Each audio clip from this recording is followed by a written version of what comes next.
uncertainty about goals and a generally pessimistic attitude are often observed. Oh, that's me. That's everybody.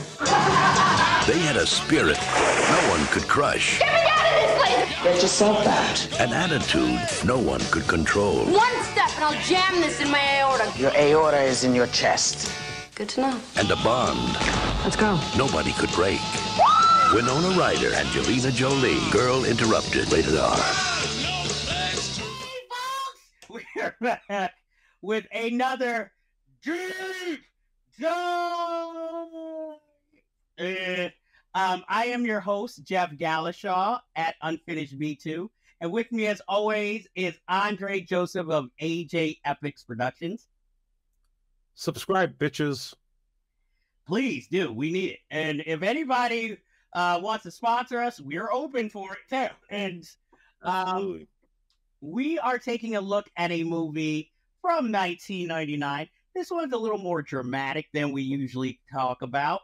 We are talking about, at least to me, the cinematic classic Girl Interrupted, directed by James Mangold, written by James Mangold, Lisa Loomer, and Anna Hamilton Phelan, adapted by the book of Susanna Kaysen, who is the main character in this. And let's face it, what most people know this for, Angelina Jolie winning Best Supporting Actress for this movie as the sociopathic Lisa. This movie, again, goes back to when I used to work at a movie theater. I watched this, because I was an employee. And I'll admit, I was interested because Winona Ryder was involved, even though she looks a little long in tooth for the main role, because she's supposed to be a student who's about to go to college, and she doesn't, and she's having an affair with one of her friend's fathers, and she ends up taking too much aspirin in a suicide attempt and goes to a psychiatrist who's a friend of her father's, and he recommends that she go into a stay at a mental hospital, where we see her intermixing with these people who are far more worse off than her mentally, and her creating a bond with a sociopath named Lisa. Now, I will tell you why I picked this film, because I had seen James Mangold's first film, Heavy, which also got him the job directing Girl Interrupted, and a film that I can understand why people are critical of, and I was disappointed in when I first saw it, but over the years, I've grown to love it more, Copland. And I felt like with him doing this film, this was a total change of pace, at least from Copland, which was more aggressive, and this is more of a softer film. And I'm glad I saw this film, because I feel like watching this film, it prepares you, even though he's an everyman director, but it shows he can tell an epic yet intimate tale. And I thought that was the big thing that carried forth from this movie. And I think everybody is memorable in their performance, especially the late Brittany Murphy, who almost steals the film to me from Angelina Jolie. Her character has a tragic ending, which kind of is eerie considering how Brittany Murphy unfortunately passed away so young. And but yeah, I love this movie. It's one of those movies not a lot of people talk about, but has always stayed very memorable to me. Maybe it's because of the cast, which I guess now you could say is kind of an all-star of recognizable character actors. I mean, come on, Kurtwood Smith's in this. And Joanna Kerns. I think it's the only time I've seen her on the big screen. And even though this movie is over 2 hours, I watched it multiple times in theaters, and even watching it for the show to remember it, I got just as caught up and enraptured, even knowing what was going to happen next. So that'll be my introduction to the movie. Andre, when did you first hear or see this film?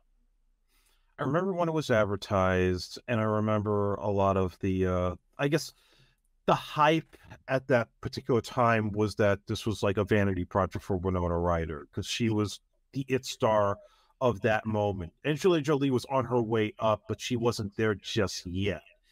And I didn't see it at the time, but I do recall a lot of biographies and other specials where they would talk about this film, and every time it was talked about, they always talked about Angelina Jolie stealing the show, winning the Oscar, and that it was sort of like the downfall of Winona Ryder's career for a long time before Stranger Things came along and brought her back.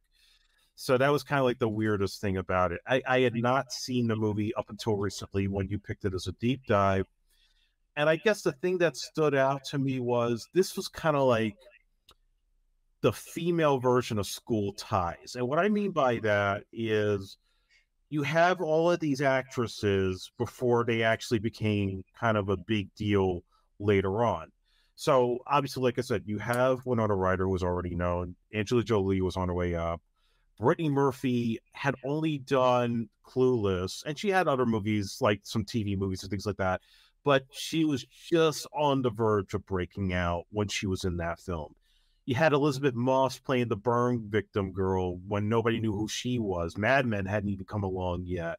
Angela Bettis, and the list goes on and on with who they had. And then of course you have the name people like Whoopi Goldberg and Joanna Kearns and Kurtwood Smith with their supporting parts and cameos. So you really did feel like this was a pretty big film in that sense, much like Mangold and Copland, littering it with big stars, but also New York City character actors that everybody knows or would get to know over time through a lot of shows they would see on HBO and Showtime and the like. So I think it's like a real acting triumph for everybody involved, other than Winona Ryder, whose film this really supposed to be her vehicle. She's the only one that feels like she's kind of overshadowed by everybody else. Not saying she's bad. She is good in the movie, but everybody else runs circles around her because they have the more interesting parts, especially Angela Jolie and Brittany Murphy. Exactly. With this film, it's interesting how many actresses were up for this movie, because obviously Winona always planned on playing the lead role. But let me see here. It says Reese Witherspoon, Kate Hudson, Christina Ricci, Katie Holmes, Gretchen Mol, Alicia Witt, and Alanis Morissette all auditioned for different roles in this movie, not necessarily Lisa. But also, specifically for Lisa, Rose McGowan, Claire Danes, and Courtney Love auditioned.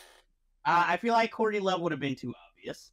Rose McGowan would have been an interesting choice, and Claire Danes, you would think, had the shoe in, considering how close she was to Winona Ryder. But again, it's hard to see Claire Danes as imposing to Winona Ryder, considering at the time she was so young. And Parker Posey refused to audition for the role of Lisa. That is something I could have seen. I don't know if she would have been as good or gotten as much notoriety, but it would have been interesting.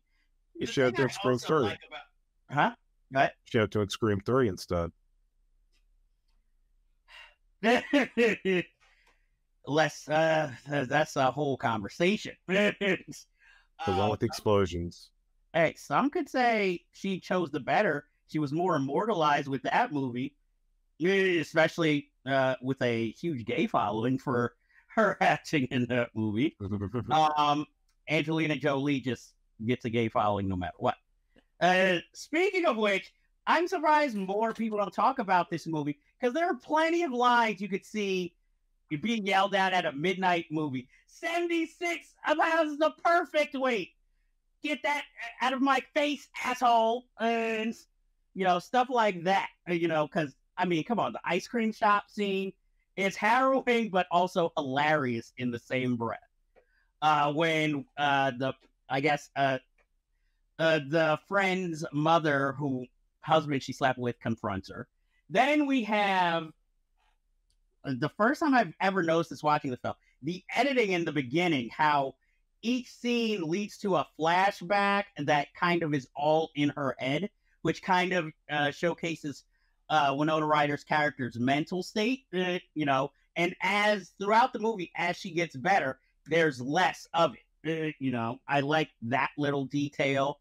Whoopi Goldberg, I guess you could say, doing the wise black woman role, the voice of reason. And come on, fucking Vanessa Redgrave comes out of nowhere as the main psychiatrist. And, you know, anytime Vanessa Redgrave is in anything, I'm there for it. Even if Jeffrey Tambor is also in this movie. Yeah. As the ineffective psychiatrist there. God Almighty have fallen. Oh, yes. And we have an early career or early role for Jared Leto as Susanna. As Susanna's love. Hey, it's the only time he's not weird in a movie. He didn't do any of his weird tics or anything, but basically kind of a tack on romance for this film. Again, I never read the book, so I don't know if that part of the story is true, or if, you know, Winona Ryder's like, yeah, I want Jared Leto as my love interest, a young guy I can make out with. And originally, this movie, original cut was 3 hours long. And no one's seen that 3-hour cut. I wouldn't mind seeing it. This feels like a movie, unfortunately, if it was made today, HBO would have made it into a miniseries or a limited series. And I feel like each episode would focus on a different character and how they got there. You know? Angelina Jolie deserved her Oscar for this because she's like a shark in the water throughout. She watches everyone. She owns in and knows their weaknesses, and then is ready to pounce whenever, you know, they're at their weakest point. And we see what happens with Brittany Murphy's character. But even like shocking when they're breaking into, I guess, the doctor's office and the girl accidentally turns on the light and she just slaps her so hard. It's a film I feel that is very underrated, that, like you said, everybody feels like is a Winona Ryder vanity project. But if they actually gave time to the film, they kind of see how strong the movie actually is. So it's not surprising that like James Mangold got like found fame with Walk the Line, because he knows how to tell a story. He knows how to work with actors and you know, tell a thorough story and make it interesting, even with, you know, that Wolverine movie he directed. You know, and he proved so Logan. Yeah, so now he's a journeyman director, because now he's directing, you know, the next Indiana Jones movie. Hey. We'll see how that turns out, you know. So, like I said, but I have faith in it only because he's the director, you know. At least he didn't do like the last Indiana Jones movie with the CGI monkeys. I don't think it'd be any better, but we'll see. And Clea Duvall replaced Sarah Polley as the was it the pathological liar, and Brittany Murphy replaced Lily Sobieski. I'm like, there's a name we haven't heard in a long time. Seriously, I just wonder if she's kicking herself for that, for dropping. She married somebody famous, right? Oh yeah, she was with Paul Walker for a time. She was in that movie Joyride. Yeah, and they were dating, and then she married some famous actor. No, she didn't actually marry an actor. And she had kids. No, now she hasn't, but not by an actor. I mean, she was notable in, of course, Eyes Wide Shut, and she was in the horrible The Glass House, which I saw in theaters. Oddly attractive and never been kissed. She kind of resembles Helen Hunt. Well, yeah, you ever seen Helen Hunt lately? Yeah, I watched Blind Spotting, the TV series.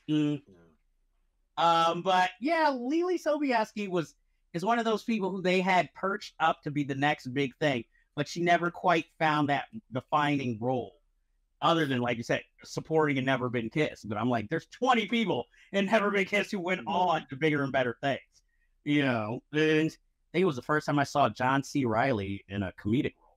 I thought Marley Shelton was Heather Graham. They have that same level of hotness at the time. And, yeah, you know, Never Been Kissed is definitely a future deep let's see. I'm trying to look at my notes on this movie.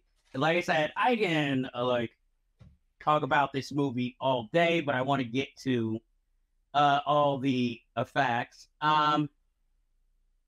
Like with Rosario Dawson, Angelina Jolie was a heavy influence for me seeing the stuff, because I remember watching Cyborg 2, She was the only good thing in it. Elias Coates. It was okay.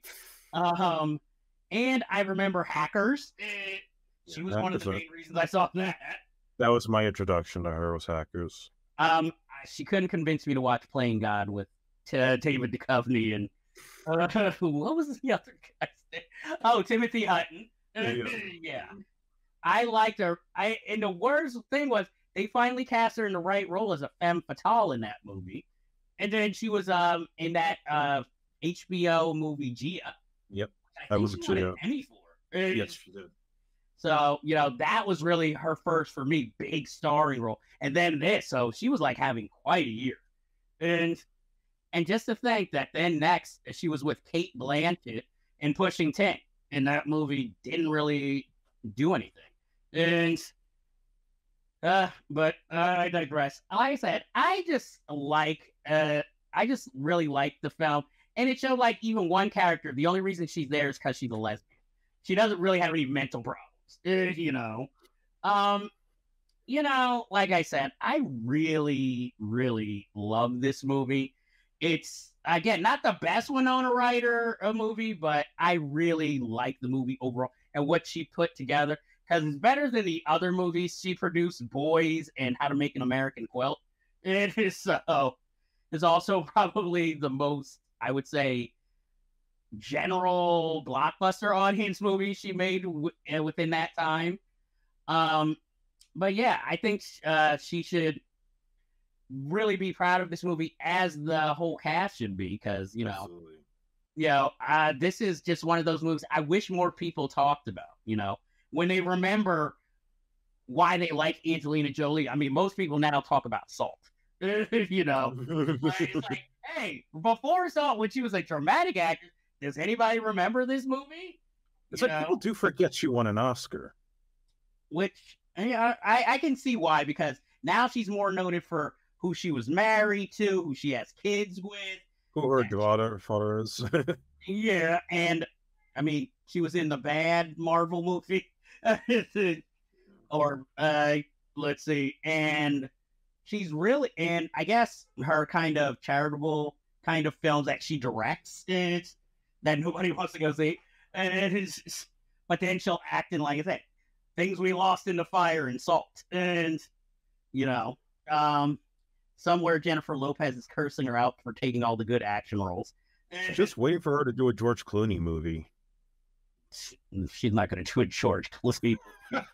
I just don't see her falling for his older charm. Like, hey, girl, blah, blah, blah, blah, blah. I just can't, no matter, even though she did The Tourist with Johnny Depp. I just hope she picks better films or gets offered better films. Doesn't have to keep doing sequels to, like, her. She's still getting younger. But she still looks good. Oh, yeah. No, I'm not saying she doesn't look bad, but I mean, I'm just saying, like, there's got to be better material for her than Eternals.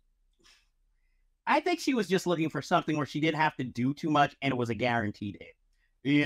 And I mean, I'd rather do this than, take Julia Roberts' place in that George Clooney movie, whatever the name of it was that came out. Money Monster? No, the one with him and Julia Roberts where they were parents and yeah, that stupid Eat Pray Love knockoff they did. Yeah, because she's not good at romantic comedy, hence Life, or what was it, Life or Something Like It. So that's not her, I guess, jam. Like, I would like to see her maybe try more dramas, like she tried to do with A Mighty Heart. And like I said, this movie just shows Brittany Murphy life was cut short way too soon. And because she's always the most interesting thing in most of the movies she's in. And that is a rare quality, because I can't right now think of any actress who I can say that about modern day. And she just always seemed like she was having fun no matter what she was doing. So, that's why this movie is also so heavy in the end. Because again, her character, the one who perishes, is also, out of all the cast, the first one who died in real life, too, at a young age. And like I said, it showed the promise of a lot of actors. I figured the only reason Kurtwood Smith wasn't in more of this is because he was doing that 70s show. So, he has his one scene cameo. But would you recommend this movie? I definitely recommend it for the talents that are involved, and I think it's a nice. We don't get movies like this that much anymore, so it's a nice, like, intimate, one location type of story with some really interesting character dynamics. So yeah, I recommend it. Exactly. It's sensitive, but it's not overwrought.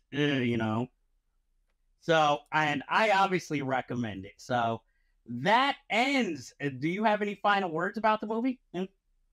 No, I think you should definitely see it for especially Angelina Jolie, and to see the potential of what Brittany Murphy could have been if she was still around and not have gone and did the things that she did to herself, and also what took her life. Because those last several movies she did, it was a shame that she ended up going and doing a lot of crap in the last years of her life, because she really was talented. She could have been an Oscar winner by now. Definitely somebody to reckon with as an actress. Even if maybe movies didn't work out, I mean, it would be so easy to put her in a television series. And oh, absolutely. She could have headlined a really good, serious drama of some sort. Exactly. And it's just a shame. And that ends this episode of Deep Dive. But until next time, we bid you adieu.